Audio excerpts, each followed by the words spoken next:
Vous êtes-vous déjà demandé si le tarot était bien plus qu'un simple jeu de cartes ? Rejoignez-nous pour un webinaire exclusif avec Moreno Fasari, tarologue de renom, formé par Jodorowsky, qui vous révélera comment le tarot peut devenir un miroir de votre âme et transformer votre vie. Découvrez les secrets de votre inconscient, apprenez à lire les cartes sombres, comme la mort ou le diable, et participez à un atelier pratique en direct. Inscrivez-vous maintenant.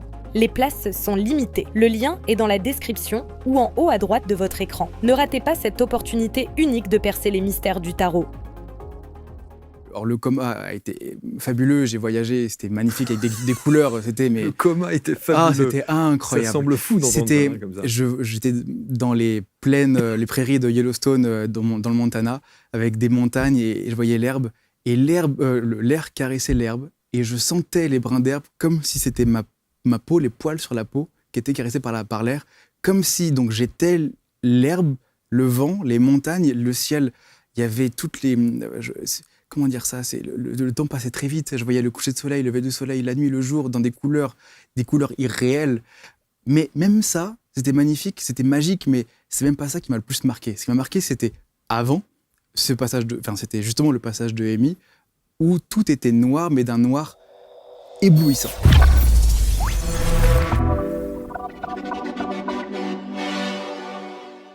Merci d'être avec nous, bienvenue. Voici une nouvelle rencontre, l'histoire d'un jeune homme qui est installé sur les canapés, une histoire assez étonnante, vous allez voir, c'est des parcours de vie qu'on aime vous conter. Ce jeune homme qui a souhaité faire une formation de sapeur-pompier, puis qui voulait devenir acteur, puis il s'est dit non, je vais être gynécologue. Bon, d'accord. Et puis, éventuellement, si j'ai un peu de temps, je vais choisir archéologue, mais je pense que je préfère souffleur de verre. Vous l'aurez compris, il y a des parcours de vie comme ça qui sont étonnants, mais son histoire est assez incroyable. Elion est installé sur les canapés. Salut, bienvenue. Salut, bienvenue, tout pareil. C'est super, je suis très heureux d'être là. Merci. Et d'ailleurs, juste petite parenthèse, je commence déjà. Je suis venu à pied ici au studio et sur le trajet, je suis tombé sur un lieu de tournage que j'ai fait il y a quelques mois. Un lieu de tournage où je m'étais ouvert le crâne dans les catacombes avec Joka, McFly et Carlito, etc. Et je me suis dit, tiens, c'est marrant parce que venir ici dans ce studio, c'est presque un voyage initiatique à part entière. Donc ça me fait rire d'être ici, cette journée elle est marrante. Voilà, merci en tout cas d'être là, Elion, je suis content. Alors beaucoup connaissent Elion au travers évidemment de sa chaîne. J'ai parlé bien sûr de tout ce que tu souhaitais faire dans la vie. Tu n'as rien fait de tout ça? Ou j'ai peut-être un peu tout fait. Ou un peu tout fait, ouais, c'est vrai. Mais comme on dit, on est spécial. Enfin, quand on aime beaucoup de choses, on est souvent bon dans beaucoup de choses, mais spécialiste de rien. Ouais. Et c'est un peu ce problème-là qui m'a beaucoup collé à la peau, où j'étais très frustré aussi d'être spécialiste de rien du tout. Mais finalement, je crois que c'est ce qui fait peut-être la richesse maintenant avec le recul. Alors c'est vrai que tout ce que j'ai dit est vrai.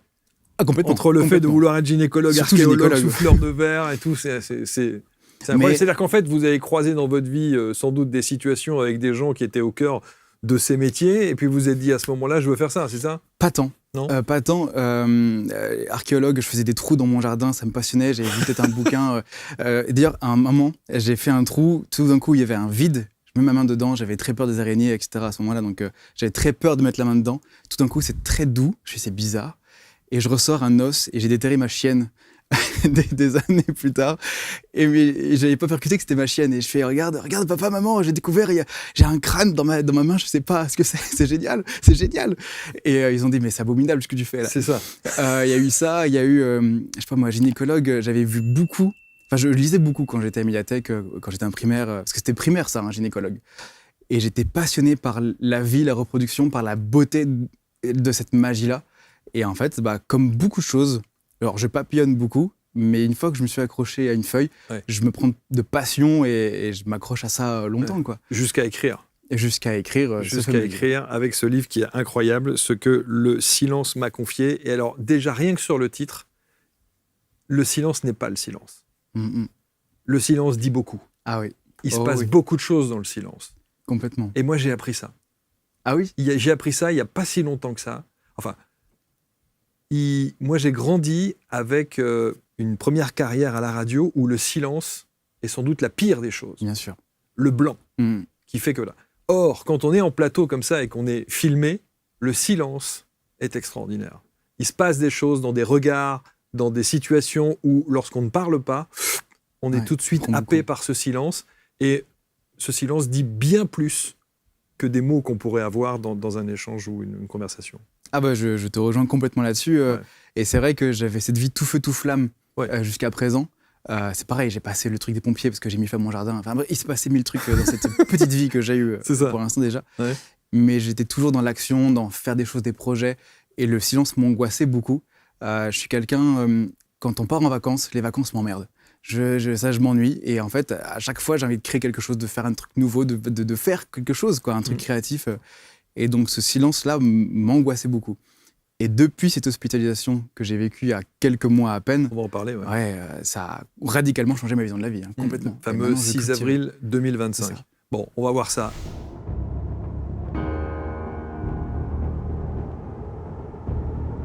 Le ressenti, c'est que j'ai l'impression d'être arrivé dans une famille. On a envie après, le soir, de reprendre chaque activité et de creuser chaque petit point pour en savoir plus.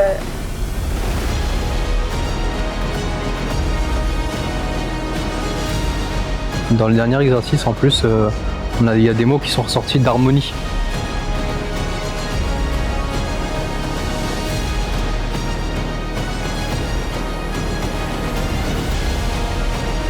Des exercices simples, mais efficaces.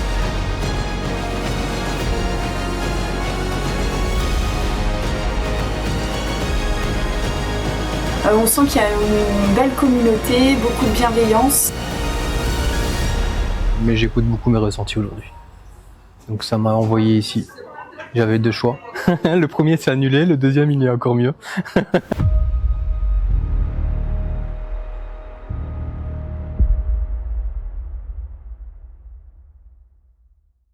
Je vivais dans l'illusion que le bonheur était fait de liberté sans contrainte, de plaisir sans boussole.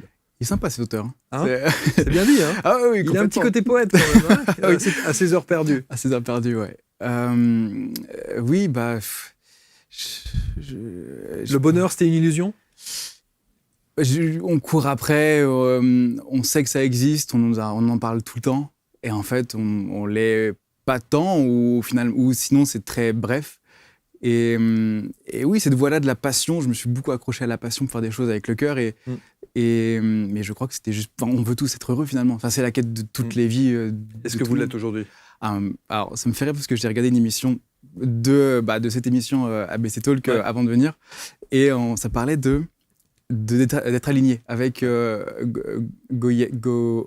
sais plus. Un invité qui disait je suis aligné, etc. Ouais. Et en fait, depuis quelques mois, depuis que j'ai quitté Paris, le boulot que j'avais à Paris, cette vie-là, je me suis aligné avec moi-même dans des projets qui me parlent profondément au fond de mon âme, si je puis dire. Et je me sens heureux à tel point. Je promenais la chienne il y a quelques jours. Je rentrais chez moi et j'ai failli pleurer en marchant dehors. J'étais, mais tu te rends compte à quel point tu es heureux là à juste promener la chienne dehors. Il n'y a pas un bruit, il y a les étoiles au-dessus de ma tête. C'est génial, c'est fabuleux. J'avais les larmes aux yeux. Après, je me suis retourné, j'ai vu la chienne qui chiait sur le trottoir. Et ça me fait mourir de rire. C'était un peu moins poétique. Oui. Et j'ai pris mon petit sachet, je me suis dit non, quand même. Je l'ai laissé. Non, mais ces petits instants d'extase comme ça sont quand même extraordinaires. Ah oui. Mais est-ce que pour vivre ces petits instants d'extase, il faut en passer par le fond du fond que vous avez vécu et sur lequel on va revenir? C'est un peu dommage d'en arriver là, et en même temps, j'ai dit dans le livre, et c'est pour moi ce que je répète à tout le monde, c'est que c'est le plus beau cadeau que la vie puisse me donner. Pour moi, ça a été le plus beau cadeau que la vie m'ait donné. Enfin, c'est génial, je peux pas rêver mieux. Je peux me répéter une 3e fois, mais c'est vraiment fabuleux. Est-ce vrai qu'avant de parler, bien sûr, de cette nuit, 22h30, 6 avril 2025, où il se passe un truc qui est quand même assez étonnant, est-ce que c'est vrai que la veille, vous avez demandé à un ami, il y a quelques années, comment parler à son âme ? Alors, c'était pas la veille de l'opération, c'était donc... peut-être 2 ans, un an ou 2 ans avant. Et oui, c'était une des réponses, une question que j'avais posée. Parce qu'il y avait ce truc-là de... Comment dire ça simplement ? C'est pas facile. La notion de l'âme, c'était déjà quelque chose qui... J'étais déjà un peu sensibilisé. Ouais. Je ne saurais même pas trop dire comment, mais si ça existe, c'est que forcément... Donc s'il y a une âme qui existe, elle s'incarne. Et donc, dans cette hypothèse-là de ce qu'on peut dire, je vais essayer de diguer, de creuser un peu plus cette idée-là. Et donc, si jamais ça existe, eh bien, forcément, l'âme, elle a aussi un prénom. vu qu'elle existe. Et donc, j'étais en mode, si l'âme a un prénom, pourquoi je lui demanderais pas? Et je voulais savoir qui était moi au fond de moi-même. Mais parce que, en fait, j'ai connecté avec mes 2-3 neurones dans le cerveau, je voulais savoir qui j'étais depuis très longtemps. Ouais. Ça a été une quête de recherche de soi, de quête de sens. Et en fait, j'ai pris un chemin, un moment, à partir du lycée, qu'on se cherche un peu jusque pendant les études supérieures. Et je m'étais dit, j'arrive pas trop à savoir qui je suis. Donc, je vais demander à plein de personnes de mon entourage comment eux me voient. Et je me suis dit, si je cumule toutes ces visions de moi extérieur, je pourrais avoir un aperçu objectif de qui je suis. Alors, c'est le pire truc à faire parce que c'est un reflet biaisé. Oui, bien sûr. Et ça m'a emmené dans des chemins troubles. Mais bon, c'est la vie d'avant. Mais en fait, on est qui on veut. Et au-delà de ça, donc je voulais demander à mon âme, et mon proche m'a dit, c'est très simple, tu te couches, et avant de te coucher, avant de t'endormir, tu demandes à ton toi du présent, du passé, du futur, et tu poses ta question. Moi, c'était quel est mon prénom? Comment je m'appelle? Et je l'ai répété en boucle jusqu'à ce que je m'endorme. Ouais. Et au petit matin, j'entends une voix. Je suis pas fou allié, enfin, j'ai pas l'impression. Et j'ai entendu une voix qui résonnait comme un écho lointain dans ma tête. Et c'était pas du français, c'était des résonances, des syllabes un peu étranges. Et dès que j'ai entendu ça, je me suis dit, voilà, faut que j'écris ça tout de suite. Et donc j'ai écrit, j'ai pris note. Et je me suis dit, mais attends, mais ça n'existe pas sur Google, peut-être que je l'ai entendu quelque part et tout. Alors ça me semblait bizarre, c'était Elion, un truc comme ça. Et là, je vois sur Google, signifiant en hébreu Dieu Tout-Puissant. Je fais, oh là là, c'est tout moi. Touché par la grâce. C'est tout moi, c'est génial. non, ça m'a fait beaucoup rire. Mais je me suis dit, c'est fou quand même, je n'ai jamais entendu ce truc-là de ma vie. Jusqu'à choisir aujourd'hui ce pseudo. Bah oui, parce que finalement, je trouve que je me sens plus moi en tant qu'Elion qu'en tant que Thomas, le prénom que mes parents m'ont donné. D'ailleurs, c'est Thomas Jean-Baptiste, le nom complet. Et c'est pareil, il y avait ce truc-là de... Je voulais un nom d'artiste. J'ai toujours voulu être artiste quand j'étais plus jeune. Oui, vous faisiez du théâtre, je crois. Hein. Oui, j'ai fait beaucoup de théâtre. Et toutes ces stars ont un pseudo, un nom d'artiste, un nom de scène. Mais impossible de trouver le mien. Je me dis, il n'y a rien qui me va, c'est trop bizarre. Je mélange des lettres, j'ai tout fait, tout est possible. Enfin, pendant 20 ans, j'ai cherché mon prénom, quoi, mon nom de scène. Jusqu'à potentiellement m'appeler Jean-Baptiste pour prendre le deuxième prénom de mon prénom. Mais ça me collait pas, ça fait pas rêver. Et là, non, Elion, j'ai fait, oui. En fait, au lieu d'être le nom d'artiste, ça va être mon nom, tout simplement. Et en fait, je peux être qui je veux, être pleinement moi-même, quoi. Et donc, vous l'avez fait déposer? Il faudrait que je le fasse à l'INPI. Et vous avez... oui, d'accord. Donc, il n'est pas officialisé sur vos papiers encore. Non, il n'y a rien de fait. Alors que moi, je l'ai fait. Ah oui? Il faut, pour Marc, c'est ça. Marc Leval n'est pas mon vrai nom. Mais oui, j'avais appris ça. Et je l'ai fait officialiser. Alors, c'est un parcours, c'est une tannée. Hein. Et je l'ai fait officialiser et ça fait 2 mois qu'il peut officiellement figurer sur mes papiers. C'est incroyable. Et ça a été lancé quand, la démarche? 2 ans. Oh, wow. En même temps... C'est une démarche, mais il faut justifier. Enfin, voilà, il y a plein de documents, etc. Donc, tout le monde saura que Leval n'est pas mon vrai nom. Donc, c'est très bien. Alors, ce livre, évidemment, on va en parler parce que, bien évidemment, il y a cette date qui arrive comme une histoire incroyable. Alors, juste, est-ce qu'on sait aujourd'hui réellement le pourquoi du comment? On sait tout. Bien sûr que non. Bien sûr que non. Et d'ailleurs, j'avais très peur de repartir de l'hôpital. Donc, en gros, j'ai eu des ulcères à l'estomac, 2 ulcères, et un qui faisait 3 cm de long, ce qui est de la taille de l'estomac énorme.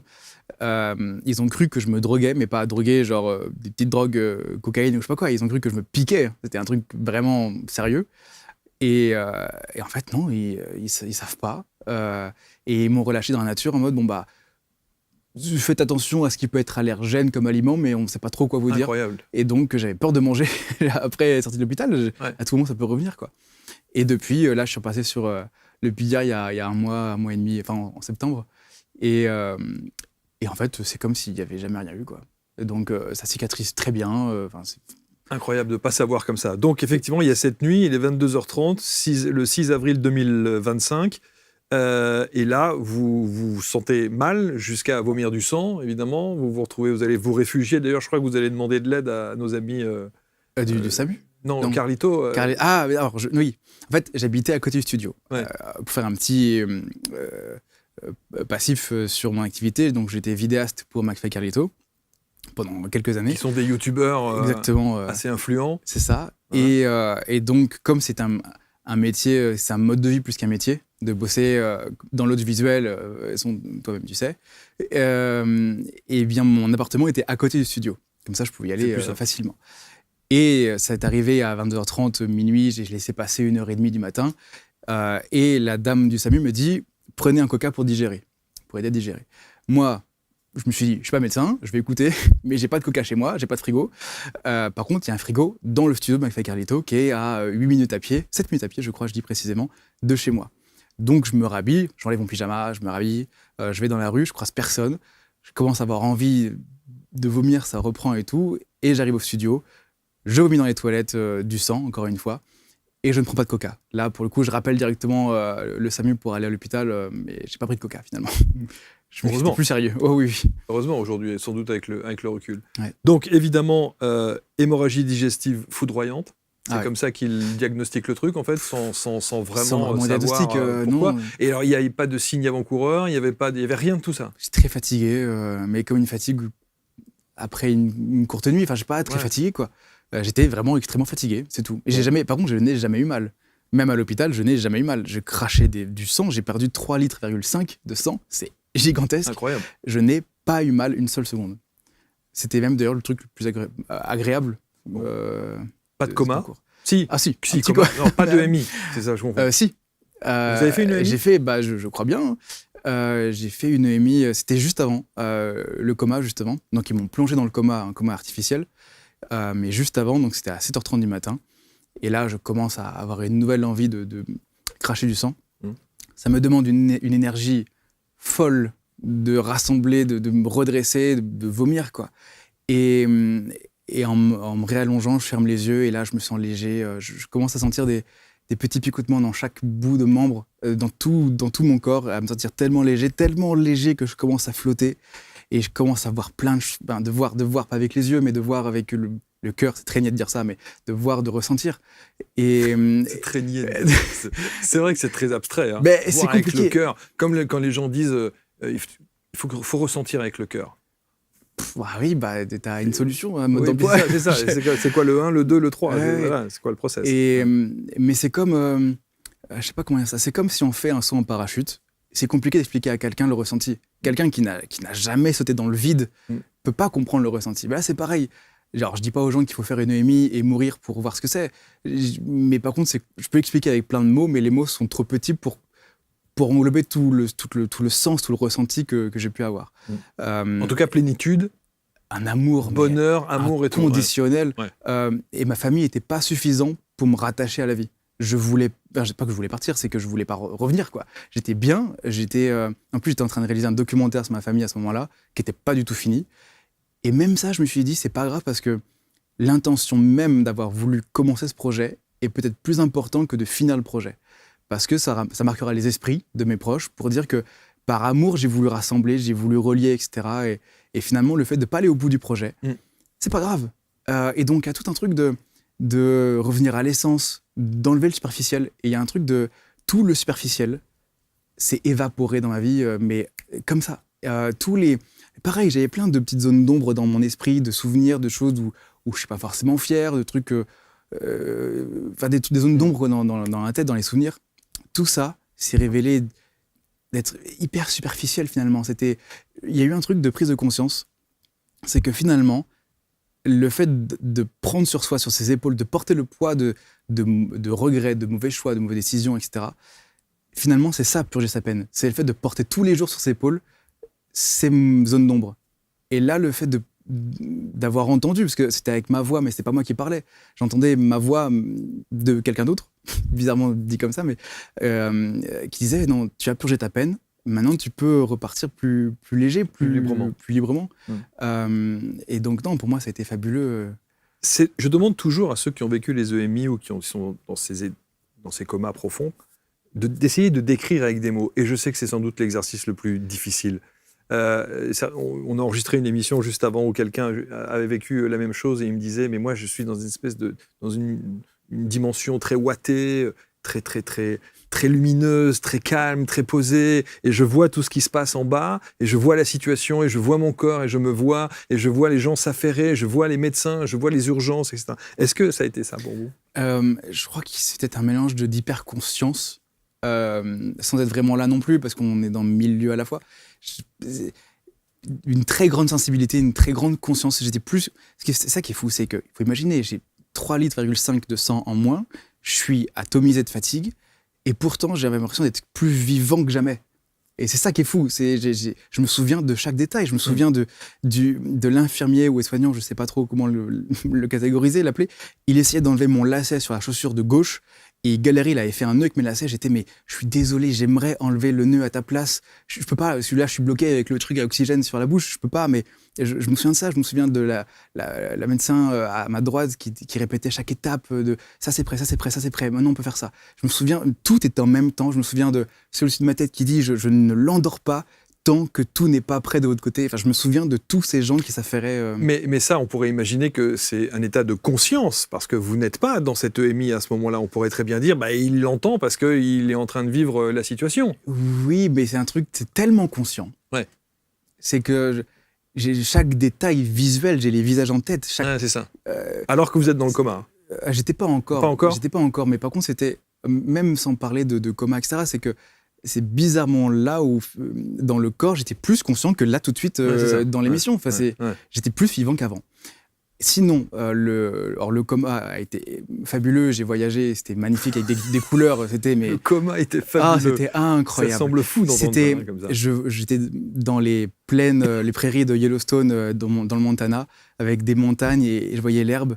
Et l'air caressait l'herbe, et je sentais les brins d'herbe comme si c'était ma peau, les poils sur la peau qui étaient caressés par l'air, comme si donc j'étais l'herbe, le vent, les montagnes, le ciel.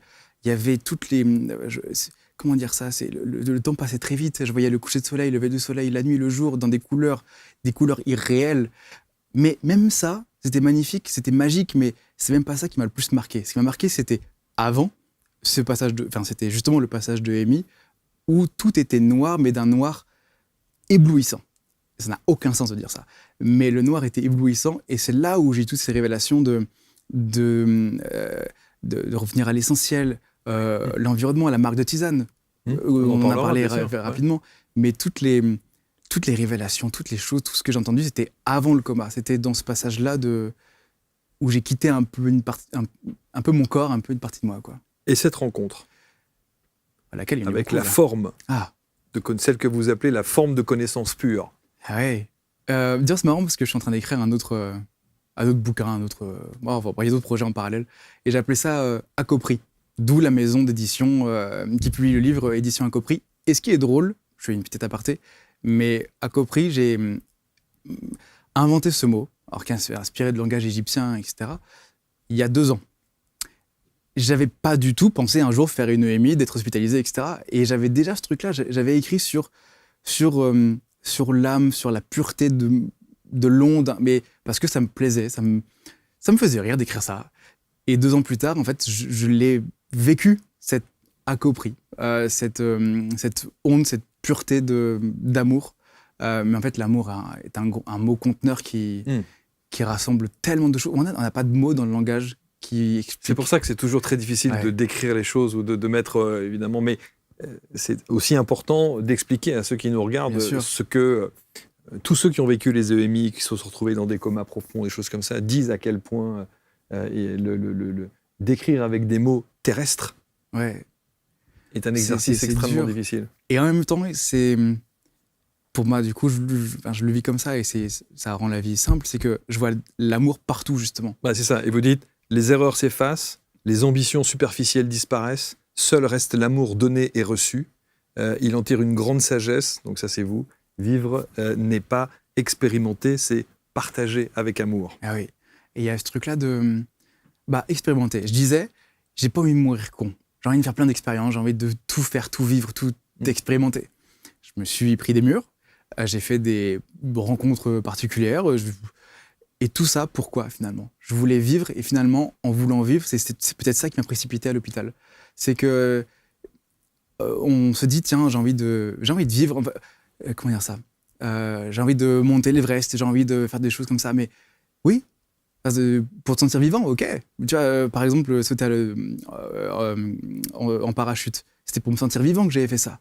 En fait, j'étais tellement à côté de la plaque.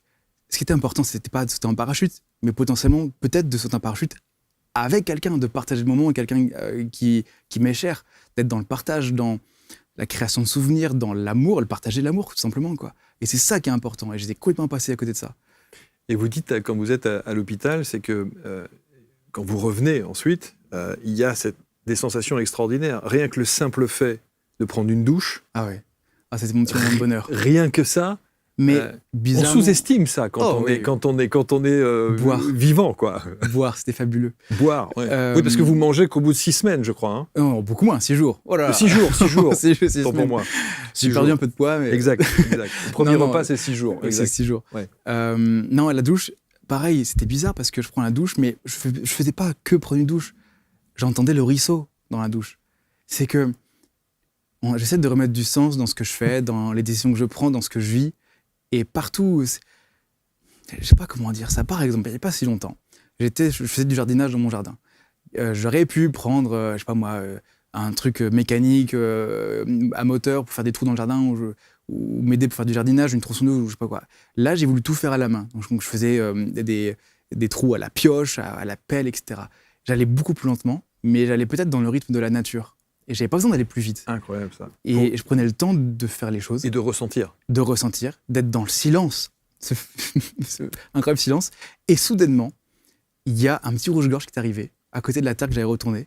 Et là, je me suis arrêté. Je me suis dit, c'est génial, si j'avais pris un outil avec un moteur, il serait jamais venu. Il y aurait eu trop de bruit, trop de mouvements, j'aurais brassé de l'air. Là, j'allais dans le rythme de la nature. Et du coup, l'oiseau est venu à côté de moi. Donc, je me suis allongé par terre. Et je l'ai regardé, je me suis arrêté dans mon travail, je l'ai regardé. Et il est venu prendre un petit truc un petit verre qui était en face de moi. Mais il est venu, mais j'exagère pas, il est venu à, je sais pas comment montrer ça à la caméra, il est venu à ça de moi, quoi. C'était vraiment un rouge-gorge, quoi. Et je me suis dit, mais en fait, c'est ça la vie, quoi. C'est prendre le temps de vivre les choses pleinement et d'aller au rythme de la nature, tout simplement, quoi. Est-ce que, à l'issue de cette expérience, alors, est-ce que vous faites partie de ces gens qui disent merci? Merci d'avoir vécu ça. Alors, ça, oui, mais ce premier jour où je l'ai vécu, c'est le plus beau cadeau depuis le premier jour. Ça s'est révélé comme ça, depuis que j'ai vécu cette EMI. Hein. Avant l'EMI, je crachais du sang, donc c'était la panique totale. Oui, bien sûr. Mais avec le recul. Avec le recul, donc depuis le jour 1, pour moi, c'est fabuleux. Mais par contre, dans la vie en général, ah oui, je suis tellement plus en gratitude pour tout. Pour tout, c'est génial. Je fais tout avec amour. Mais avec amour, c'est prendre le temps de faire les choses, de mettre de l'intention dans les choses. Par exemple, dans le livre, je dis la différence entre faire à manger et cuisiner. Mais c'est ça, l'amour se cache là-dedans. Faire à manger, c'est s'alimenter rapidement avec un truc simple. Cuisiner, c'est mettre une intention d'amour, c'est prendre le temps, c'est faire ça bien, c'est mettre une intention, c'est ça, amour. Faire uniquement par passion et avec amour. Et ouais, et j'ai envie de dire presque... On peut raccourcir le titre, hein. Juste faire avec amour. Oui. Mais la passion, c'est la voix du cœur, c'est la voix de l'amour. C'est une manière, chacun a ses passions, chacun exprime son amour avec sa passion, avec ses cordes. Est-ce que vos parents vous ont connu comme ça? Ils m'ont connu artiste tout feu tout flamme, qui veut tout faire, qui papillonne, qui fait pas comme les autres, à contre-courant, mais pas spirituel, pas. Ouais. J'ai souvent rejeté ça. Mon père qui est très dans l'église, ma mère elle a un pied là-dedans aussi, enfin c'est très la religion, et moi la religion ça me parle pas du tout, je suis hermétique à ce truc-là, enfin hermétique, c'est pas hermétique, c'est pas que j'ai un jugement contre ça, c'est que c'est comme de l'eau qui ruisselle sur le vêtement, c'est hydrophobe, je suis hydrophobe à la religion. Ouais. Par contre la spiritualité, pas du tout, ça me parle beaucoup plus. Ce truc-là de sensibilité avec quelque chose de plus grand, etc. Ça me parle. Ça, pour moi, ça fait beaucoup plus de sens dans ma tête. Infirmière, votre maman, c'est ça? Elle a été infirmière, au tout début. Ouais. Après, elle est devenue mère au foyer parce qu'on est 6 enfants, mais oui. Et donc, ils vous ont trouvé changé? Ah oui. Nouvel homme. Puis là, maintenant, je suis revenu vivre à la maison quelque temps avec eux, donc je suis devenu le chef cuistot de la maison. Et donc, c'est très chouette. Par exemple, j'avais très envie de quitter le foyer parental quand j'étais étudiant, normal. Et j'avais peur de revenir là, à la maison, donc de quitter Paris pour revenir chez mes parents. Et finalement, il y a un truc de... J'ai plus les mêmes attentes que quand j'étais étudiant. Avant, je voulais expérimenter plein de trucs, vivre plein de trucs, sortir, ouais, voir des amis. Maintenant, déjà, j'ai plus d'amis, donc ça facilite les choses. Non, je rigole. J'ai moins d'amis. En tout cas, plus profonds. Des vrais. Ouais. Parce qu'il y a ça aussi. Hein. Cet épisode-là, ça m'a fait perdre des amis. Hein, ah, bah, j'imagine. Mais par contre, il y a ce truc-là de... On joue, après chaque repas, on joue un petit jeu de société avec mes parents et on prend le temps de vivre, on crée on crée des souvenirs ensemble. Vous n'êtes plus l'oiseau de nuit que décrivait votre non, mère. Je me couche à 21h30. Maintenant, ah oui, non, je suis devenu papy si vite. Je me couchais à 3h du mat, 4h du mat. Avec mes parents, d'ailleurs, c'était une blague avec la famille d'ailleurs plus large. On dit qu'on se couche à écart. On dit pas l'heure, on se couche à écart. Et souvent, le lendemain matin, on fait tu t'es couché à écart. Ouais. À écart, ouais. Et donc, j'étais ça, je vivais la nuit parce que la nuit, il y avait ce silence. Sans le savoir. Mais tout est calme, il n'y a pas cette pression de la vie, des appels qui viennent déranger. J'étais libre dans ma créativité, de prendre du temps pour faire de la musique, pour écrire, pour faire du montage, pour faire plein de trucs. Et finalement, je me suis rendu compte qu'on pouvait avoir le même silence, la même liberté créative très tôt le matin. Si ce n'est qu'il y a un cadeau en plus, qui est le lever du soleil. Ouais. Et vraiment tous les matins, c'est génial. C'est-à-dire que quand on vit une expérience comme ça, on s'émerveille de ce qui pourrait nous sembler, quand on ne la vit pas, quelque chose de bénin. Un lever de soleil, ok, le soleil se lève. Oui. Un coucher de soleil, ok, le coucher de soleil. Le petit rouge-gorge, oui, bon, ok, il y a un oiseau. Vous voyez ce que je veux dire? Voilà, on pourrait relativiser les choses en disant, mais je pense qu'il faut avoir vécu ce que vous avez vécu. Oui, mais c'est jamais le même oiseau que je vois. Mais évidemment. C'est jamais le même rayon de soleil. C'est toujours des moments uniques. Et d'ailleurs, j'allais chez un ami à Nantes et je me suis dit, tiens, au lieu de prendre le tram, je vais marcher. Donc j'ai marché pendant 45 minutes. Et en marchant, j'ai vu ce coucher de soleil qui commence à arriver et j'ai vu des lumières, mais orange, rouge. C'était la guerre dans les nuages, quoi. C'était une bataille. Et je me suis dit, mais en fait, est-ce que c'est pas le plus beau tableau que n'importe quel musée pourrait exposer? Est-ce que dans le ciel, on n'a pas vu les plus belles guerres? Est-ce qu'on n'a pas vu les plus belles scènes d'amour? Est-ce qu'on n'a pas vu les plus belles naissances? En fait, on a vu la vie dans les nuages. Et c'est fou ce qu'on voit. Et je suis resté pendant 45 minutes en train de prendre note de mon petit truc. Et c'était génial, quoi. Quand on prend le temps de regarder ce qui nous entoure, c'est fabuleux. Je crois que c'est ça le maître mot, prendre le temps. Ouais. Mais parce que pour ressentir, il faut prendre le temps. Et donc, si on ne prend pas le temps, on ne ressent rien pleinement. Mais c'est comme... avant, j'optimisais tout. Je regardais un film pendant que je mangeais. C'est le seul exemple qui me vient en tête comme ça. Mais j'optimisais tout. Si, dans mon planning, je mettais... là, c'est le créneau douche. Là, c'est le créneau préparer à manger. Là, c'est le créneau travailler. Enfin, je mettais tout comme ça pour optimiser mon temps. Parce que 24 heures par jour, ça défile vite. Hein. Et en fait, quand je mangeais et que je regardais un film, je profitais ni du film, ni de ce que je mangeais. Je me souvenais même plus de ce que j'avais mangé. Et le film, oui, je le regardais, mais je n'étais pas dans le film, quoi. Et maintenant, je prends le temps de tout faire. Alors, je suis très peu productif maintenant. Je travaille 3 heures par jour. Vraiment, je n'arrive pas à faire mieux. Mais ça a quand même révolutionné tout votre mode de vie jusqu'à... Je me sens vivant, profondément vivant, quoi. Et pourtant, j'ai mis le projet. Je fais la marque de tisane. J'ai monté la maison d'édition. J'ai pas écrit en tant qu'auteur. J'ai monté une structure. Mais il y a aussi une marque de vêtements, un restaurant. J'ai mis aussi mes réseaux sociaux avec ma chaîne YouTube et d'autres projets parallèles. Enfin, ça fourmille de projets. Donc, mais 3 heures par jour. Oui, alors faut savoir s'entourer aussi. Hein. Oui, c'est ce que j'ai appris aussi avec le temps, c'est aussi apprendre à déléguer.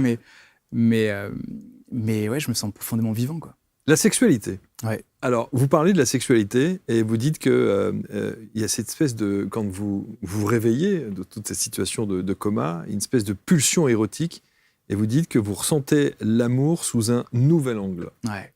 Ça veut dire quoi? Il y avait ce truc-là de... C'est que des bonnes questions, ça. Là, ma mère, elle se cache sous le plaid. C'est ce que j'allais dire. Je veux dire, s'il y a la famille qui regarde avec les frères, les sœurs, ça doit être... c'est pas grave. Bon. Sinon, je l'aurais pas écrit dans le livre. Il y a un truc de... avec l'attirance physique, avec l'éros, avec la passion, justement. Mais là, c'est la passion qui est peut-être pas sur le bon chemin.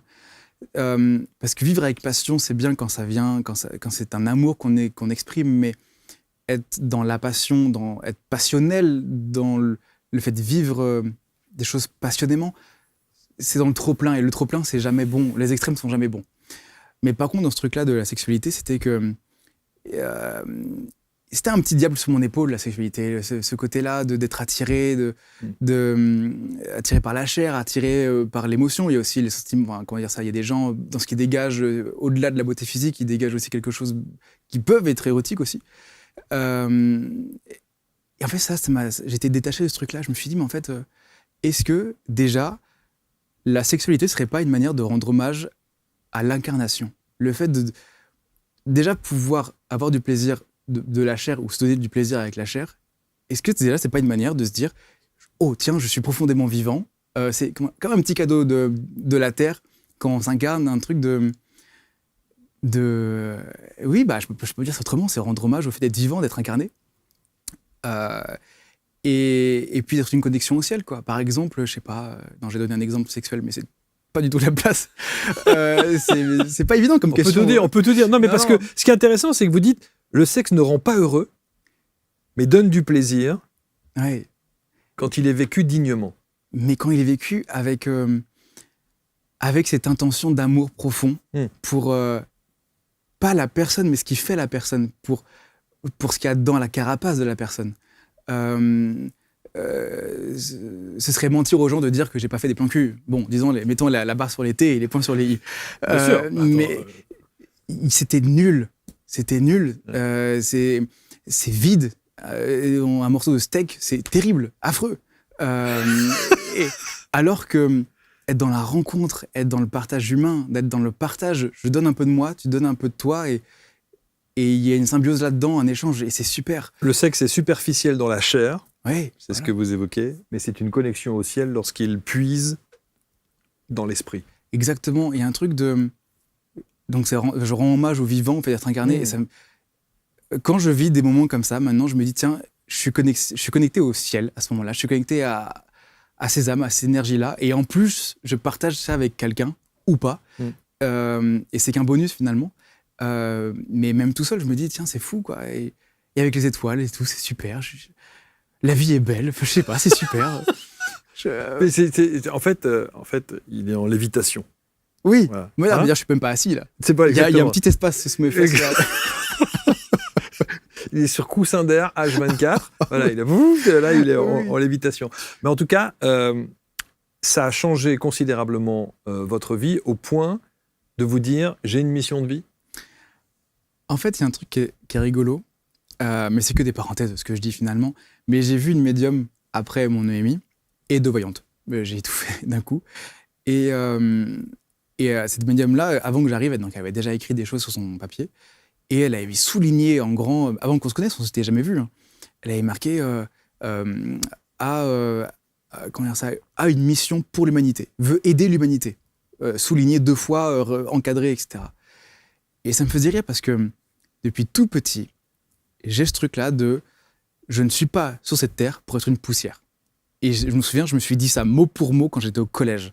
Je dis depuis des années ce truc-là. Je ne suis pas ici pour être une poussière.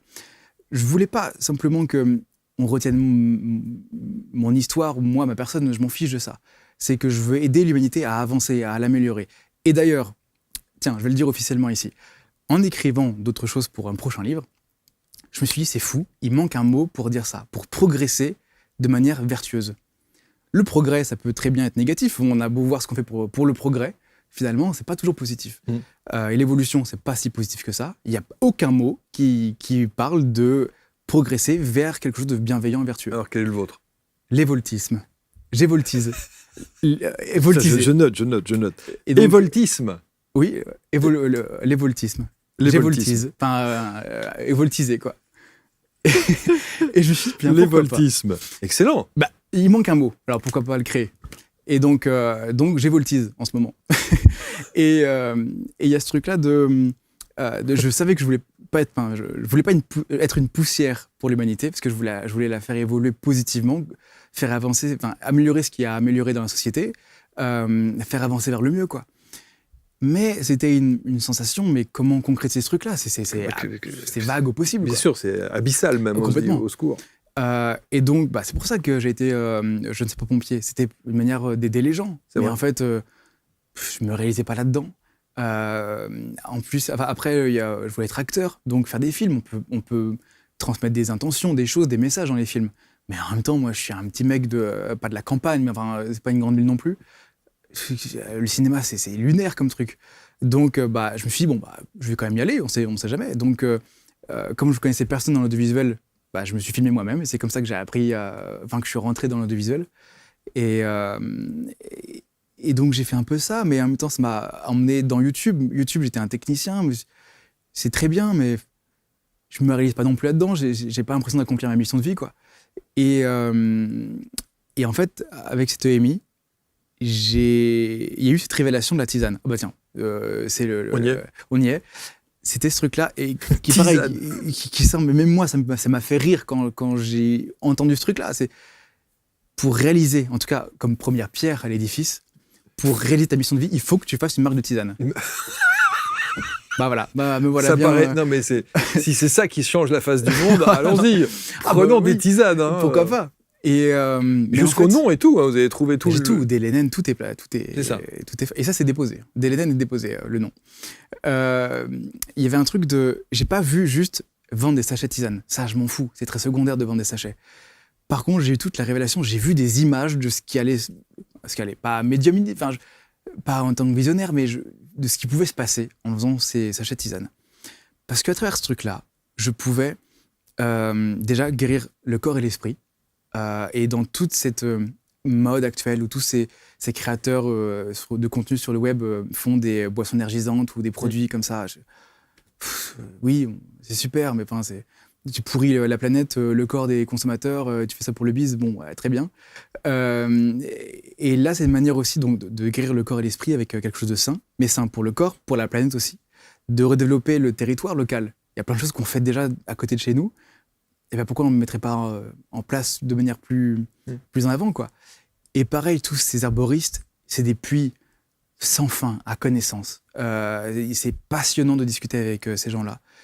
Et si, moi, avec l'audiovisuel, qui est un peu la corde à mon arc, c'est mon outil de travail. La visibilité que vous avez, bien sûr. Oui, ou même ce truc-là en tant que réalisateur, ou de mettre en avant sur les réseaux, en images, de pouvoir relier les arboristes et le vivant, et dire, j'aime pas trop le terme de nature, parce que nature, c'est comme si on se mettait en dehors de quelque chose, comme si on était que spectateur. Mais on fait partie du vivant.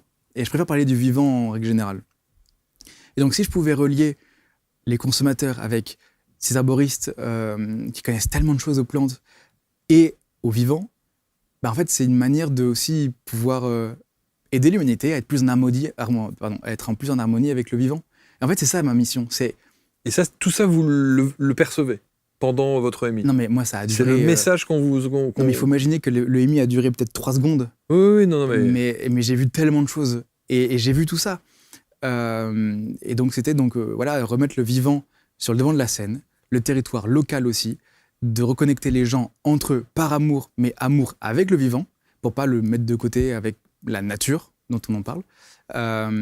Et voilà, c'est que la première pierre à l'édifice. Mais la maison d'édition est une autre pierre, avec d'autres œuvres, d'autres manières de s'exprimer. Mais on peut s'exprimer de tellement de manières. Il y a les plantes, la danse, le cinéma, la peinture, cette émission. Enfin, il y a tellement de manières de s'exprimer avec amour. On a le sentiment qu'il y a une espèce de boulimie de vie en vous qui bouillonne de tous les côtés. C'est pas facile à vivre tous les jours. J'imagine, parce que ça doit être d'abord pour vous. Ouais. Ça peut être... et puis pour votre entourage, ça peut être fatigant. Bon, après, il y a que mes parents, parce que mes amis, ils ont tous déserté le coin d'origine. Donc, c'est pour ça que j'ai plus d'amis. On l'a perdu. Parce que je suis trop saoulant pour eux. Non, mais il y a un truc de... je vois pas beaucoup de monde, en vrai. Parce que j'ai besoin aussi de me... Dans ce silence. De me reconnecter à moi-même. Mais bien sûr. Et puis, le peu de gens que je vois, j'ai envie que ce soit des choses vraies, qu'on échange puissamment des vrais souvenirs ensemble. Et donc, non, je suis boulimique de vie, mais du coup, je m'ennuie pas. Je vis très bien. Et c'est là où j'avais peur de vivre chez mes parents, parce que tout seul avec mes parents, dans le trou du cul du monde, c'est compliqué de passer de Paris à la campagne. Et en même temps, j'ai tellement de projets en parallèle, j'ai tellement de choses à faire que j'ai pas le temps de m'ennuyer.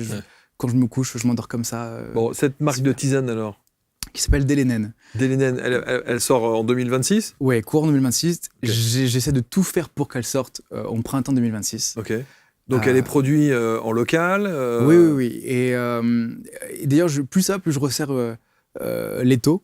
Au début, je voulais que ce soit des choses locales, donc de mettre en avant directement les arboristes qui cultivent ces plantes, etc., mais un peu dans toute la France, pour avoir des plantes adaptées au sud de la France, au nord de la France, etc. Ouais. Et en fait, je me dis, je vais commencer petit. Mais là, en fait, je dis, c'est comme si je sors de réunion, donc en fait, c'est des infos très fraîches que je vous donne. Hein. Peut-être qu'elles seront obsolètes dans une heure. Mais il y a ce truc-là, je pense que je vais commencer très proche, à 30 km de chez moi. Et je vais commencer que là. Parce que peu importe, je ne vais pas conquérir la France, c'est pas ça mon but. Mon but, c'est de relier les gens entre eux avec le vivant. Et donc, ça prendra le temps que ça prendra. Il faut honorer le temps de parcours, le chemin pour que ça se développe naturellement, comme n'importe quel organisme se développe naturellement. Quoi. Il y a un truc de... Qu'est-ce que cette tisane a comme valeur ajoutée par rapport aux autres ? Alors déjà, ultra sourcé, donc on sait qui produit la plante exactement, okay. Parce que c'est pas souvent le cas. On dit ça vient de tel territoire, mais qui cultive ? On sait pas, mystère. Mais c'est surtout que c'est la première tisane qui va aider à soutenir la création sur le web. Il y a une cagnotte qui est mise de côté sur les recettes des ventes pour créer une cagnotte où il y aura une commission pour déposer des dossiers et soutenir de la création sur le web.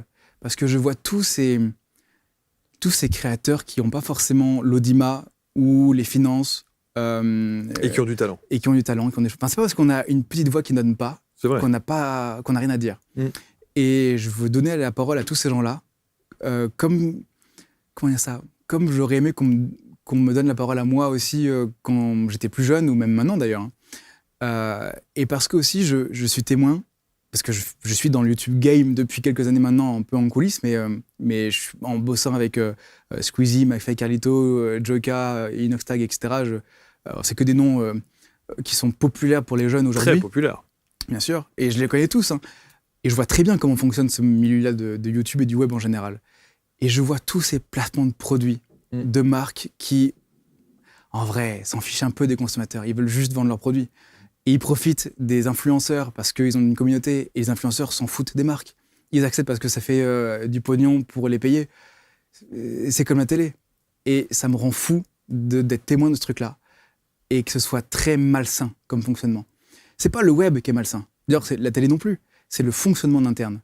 Et je me dis que si par cette tisane-là, je peux permettre à des créateurs de dire des choses qui ont du sens, de l'intention, de l'amour à travers les créations, en les finançant avec un argent qui est vivant, qui soutient la nature, le vivant, j'aurais fait une bonne partie du combat déjà. Et donc, cette tisane, c'est ça. De la mission qu'on vous a demandé de remplir. C'est une petite pierre. C'est la première pierre.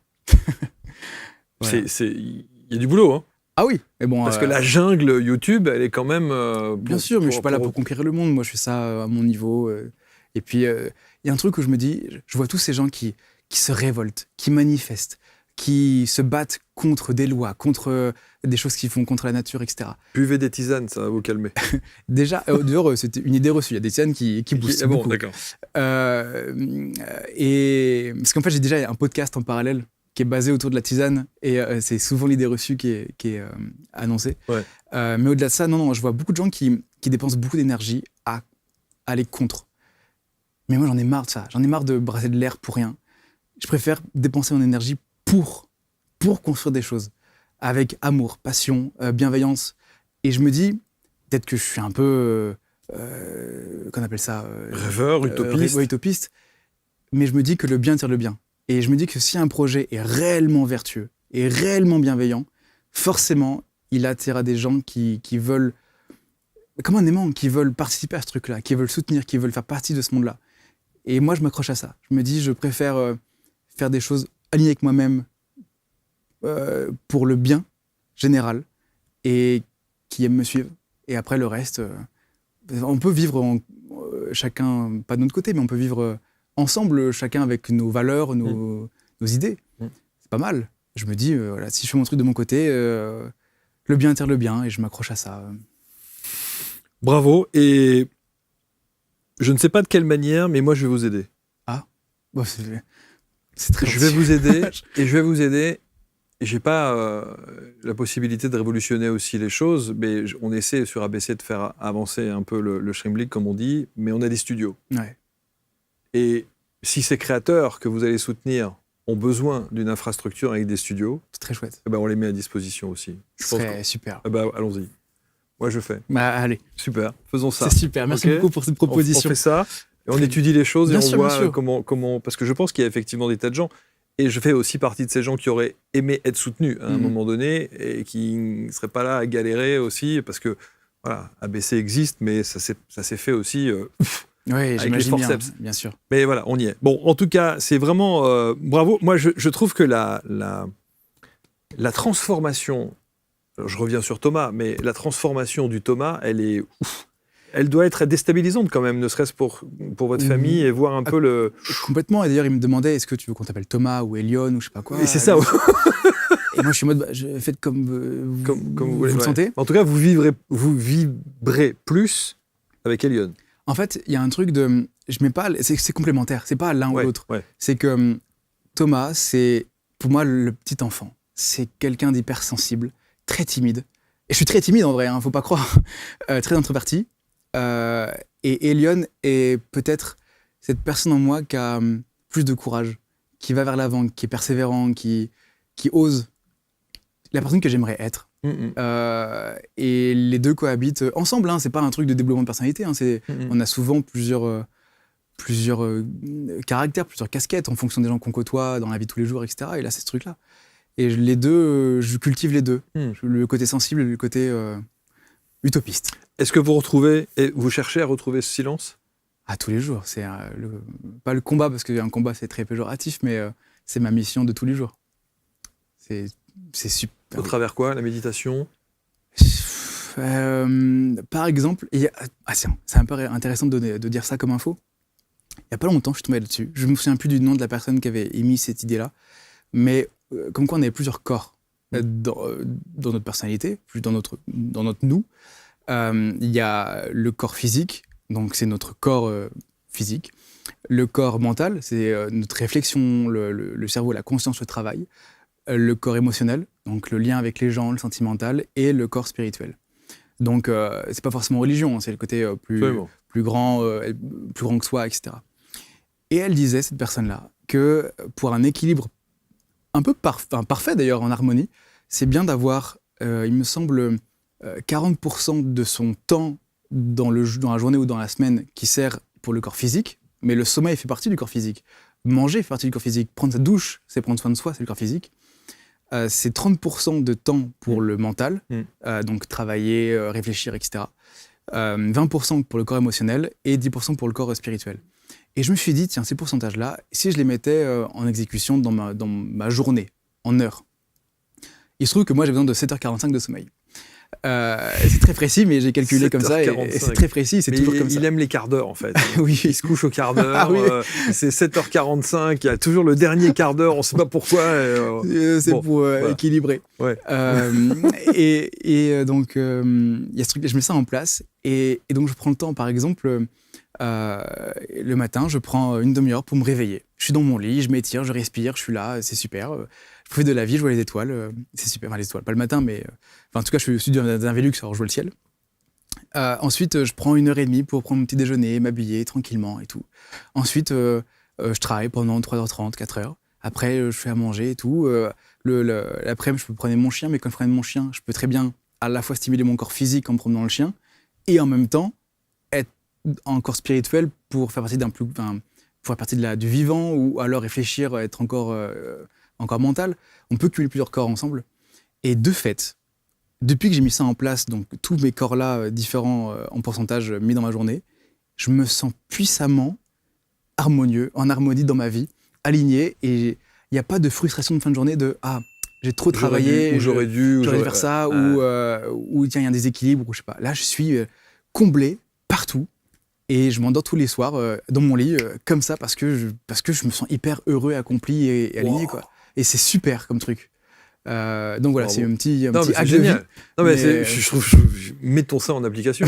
Mais oui. Je vais avoir beaucoup de mal. Mais mettons ça en application. Non, mais sérieux, je trouve ça très très bien. Mais très, donc, très bien. donc le silence, en fait, j'ai tout le temps. Le matin, souvent, je finis mon petit déjeuner avec un thé sur la terrasse, en peignoir avec le lever du soleil, et j'ai un quart d'heure à moi tout seul. Mais par exemple, tout bête, j'ai ma petite ronde à la maison où j'ouvre les volets. Quand j'ouvre les volets, la dernière fois, j'étais en mode tiens, j'ai une idée. Il y a ça aussi beaucoup. Maintenant, je m'écoute beaucoup. Avant, je m'écoutais pas tant que ça.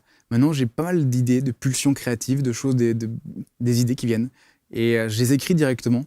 Peut-être pour faire un livre, ou même pas, d'ailleurs, c'est même pour moi, tout simplement. Et je mets beaucoup de choses, et c'est beaucoup de prise de conscience, finalement. Et là, notamment avec les volets, j'étais en mode pourquoi on ferme les volets tous les soirs et on les relève tous les matins? Pourquoi? Et je me dis, mais en fait, peut-être que ce truc-là, à l'image peut-être d'une cellule qui se repose la nuit, parce que quand on ne dort pas, les cellules dégénèrent vite et on vieillit plus vite, on meurt plus vite, on a des maladies, etc. Peut-être qu'une manière de fermer les volets le soir, c'est pour donner l'opportunité à la maison de rêver. Et d'ouvrir les volets le matin, c'est donner aussi cette chance le matin à la maison de voir ensuite ces enfants qui vont dans le jardin pour jouer, pour partager des choses avec le vivant. Et avoir cette truc-là de photosynthèse sociale, la journée où elle est ouverte, les fenêtres sont ouvertes à la vie.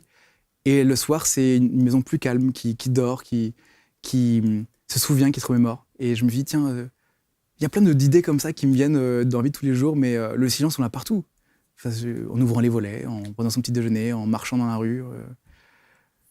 Oui, il est partout, le silence. Il suffit de l'écouter. Bravo. Bravo. La santé, ça va là? Ah voilà, mieux que jamais, j'ai même C'est guéri. vrai? C'est fini? Je peux Il y boire a de la plus- bière maintenant. Avant, je pouvais pas, j'étais intolérant, maintenant je peux. Avec modération, mais Bien c'est sûr. vrai que. Mais ça, donc ça va. Non, ça va mieux que jamais. J'ai même guéri de trucs. Ça va mieux qu'avant. Et je crois que, et tous ceux qui s'installent sur ces canapés nous disent la même chose, c'est que le fait d'avoir vécu une expérience comme celle-ci, j'ai le sentiment derrière que vous vous devez d'eux. Ah oui, c'est une promesse. C'est très. Mais merci pour cette perche. Il y a un truc de. Comme la voix que j'ai entendue pendant cette EMI, alors c'était mon timbre de voix, mais c'était pas moi qui parlais. Et elle m'a dit, tu as trop d'amour à donner, donc tu peux pas rester ici, il faut que tu repartes. Et comme du coup je vis actuellement, j'ai l'impression d'avoir fait une promesse avec quelque chose de plus grand que moi. Et comme c'est une promesse, j'ai l'impression que si je vis pas pleinement aligné avec moi-même, avec ces projets qui m'animent tant dans le cœur, que si je les réalise pas, c'est comme si je trahissais cette promesse. Et ça me ferait plus de mal qu'autre chose. Donc ouais, c'est complètement une promesse, bien sûr. Je dois ma vie à la vie. Et j'avais dit un truc, mince, c'était... Oh mince, j'ai oublié une phrase, j'avais dit un truc il n'y a pas si longtemps que j'étais... je suis le témoin de... Oh, j'ai oublié. Tant pis. C'est pas grave. C'est pas grave. C'est pas grave. Mais en tout cas, on a bien saisi tout cela. Alors, on va mettre autour de la vidéo, évidemment, le lien pour que vous puissiez découvrir cette nouvelle maison d'édition.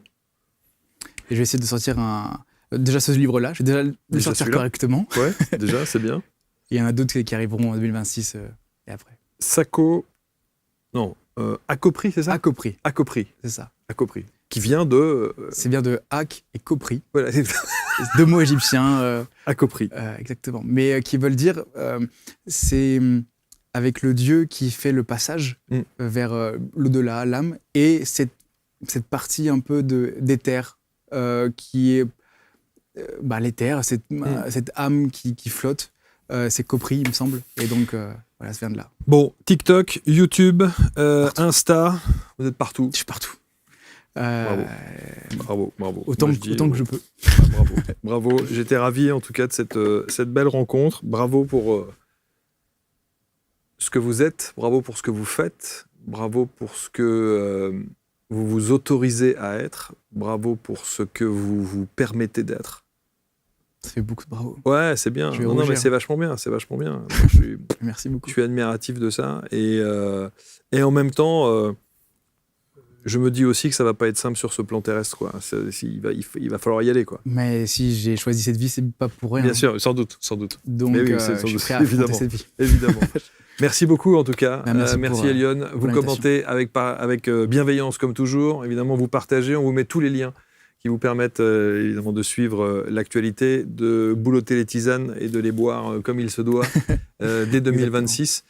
Et de vous procurer cet ouvrage et plus les autres au travers de cette nouvelle maison d'édition et de ce parcours qui est dit avec le cœur. Merci infiniment.